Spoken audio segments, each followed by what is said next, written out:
I went a little bit rogue and have more than one image. I have 2 images that lead up to the main image, so I'll spend the most time on one image. But until then, I want to just tell you guys a little bit about how I got into conservation filmmaking, and then we're going to start in Madagascar and we'll end up in Afghanistan.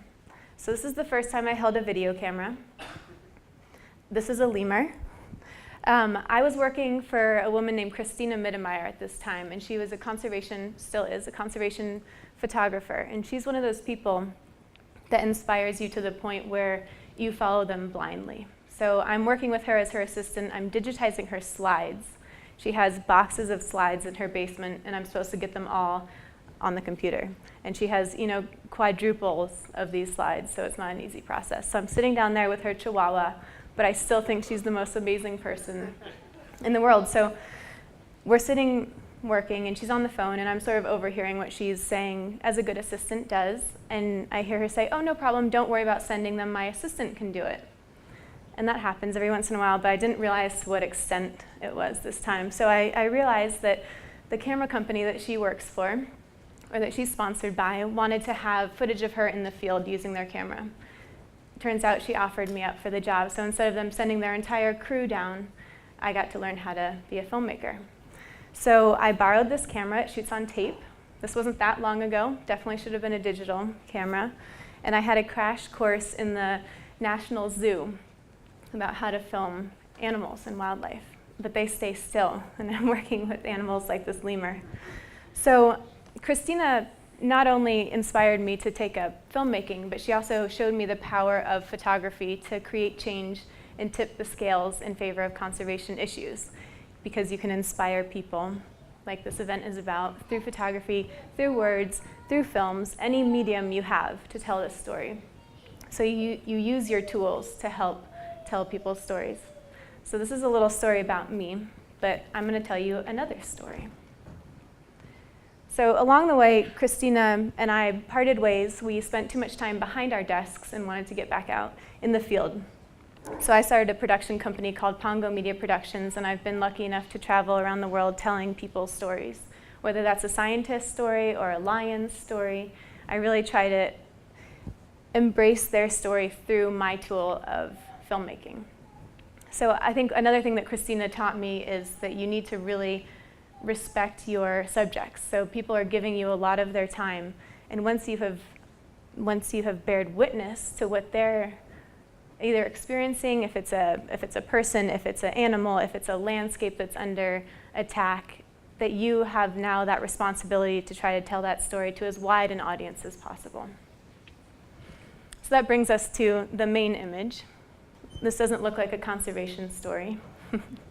It's not necessarily, but this is an image taken in Afghanistan. And I got a call from a friend one day, and she was asking if I would be a part of a film crew that was going down to Afghanistan to film a story about these women that were riding bikes.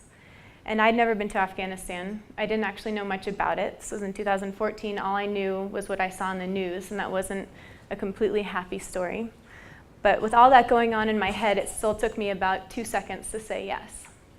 And that's about also respecting your colleagues. Joe was saying in my intro that I really love collaboration. I think that everyone has a tool, but it's really, you have a much bigger voice when you work with other people. So this woman, Sarah, invites me to Afghanistan. Next thing you know, I'm on a plane, and all of the things that I had tried to talk my parents out of, going into hysterics just a few weeks earlier, I was faced with as I was landing in this foreign land. And you see Kabul as you're flying in, and there's just one tiny road leading out of it. And it was a really interesting experience for me to be faced with these challenges of a new landscape. When you landed, though, all of those preconceived notions went right out the window. And I was welcomed by a very, very warm group of women, these women that we were trying to document. And they are doing the simple act of riding a bike, but that's a huge taboo in Afghanistan. So by trying to break down these gender barriers, they're simply getting on a bike. And you can see by this image that they're not completely, they're not being rebels. They're still wearing appropriate headgear. They're wearing sleeves that go down to their wrists and pants that go down all the way to their ankles, and the gear or their clothes are baggy. So they're still being very respectful to their culture while trying to break down these barriers.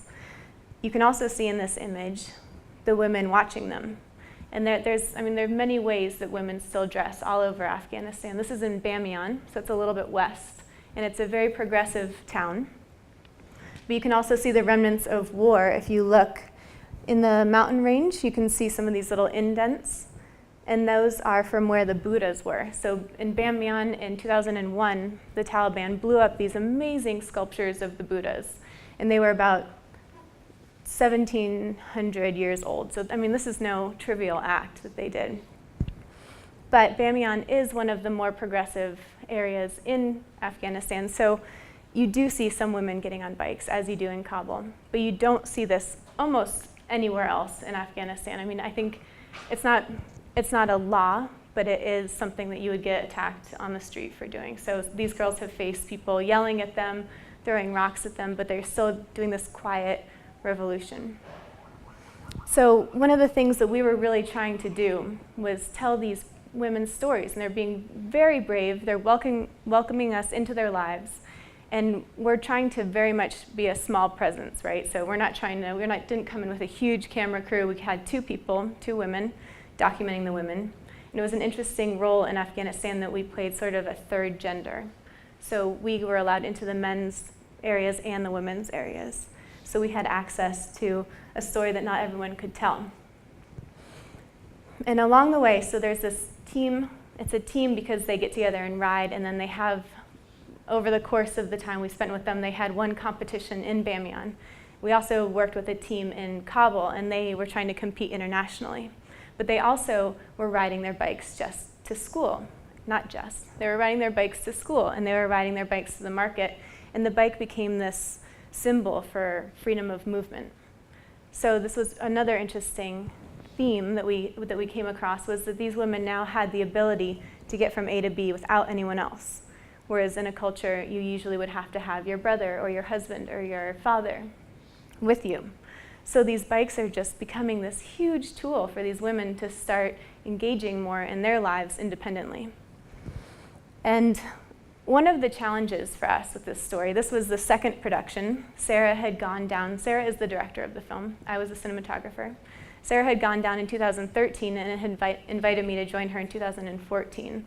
And so she had quickly learned that this was not going to be a short film as she had originally thought. So this was going to be a feature film. She needed more cameras, more time. But we thought we would be done in 2014. We just finished this film this year. It finally premiered. It's out.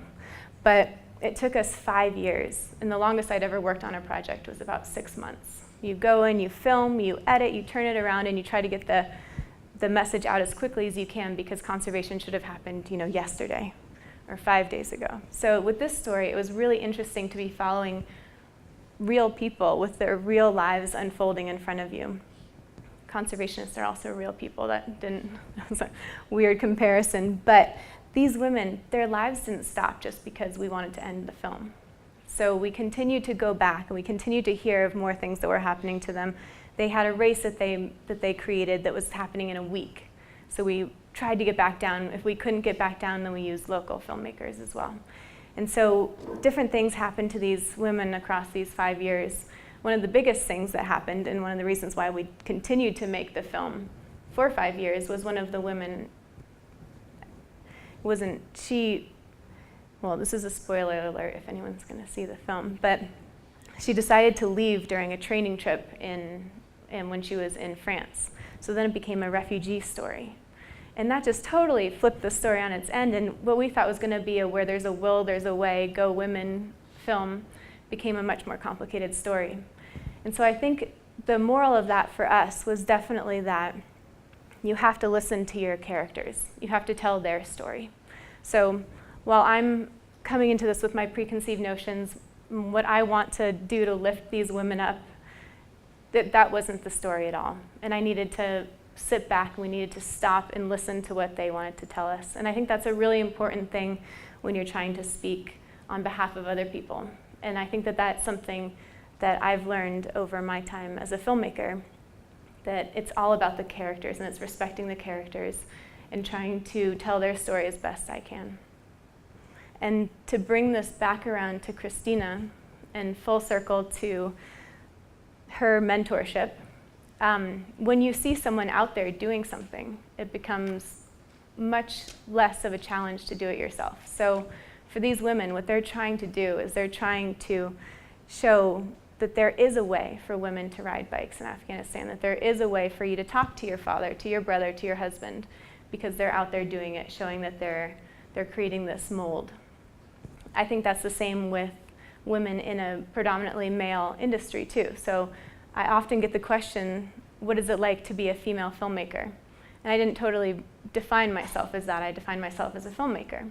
But I'm realizing now that it was mostly because of my mentor, Christina, because she was out there doing these amazing things that I could only imagine that I could do, because she was just like I was. So yeah, I think that that's something that when you're trying to figure out what you want to do and how to make an impact and how to really advance your message, if you're surrounding yourself with people that inspire you and you're following these people as well, it feels like a much not as steep a mountain to climb. Thank you.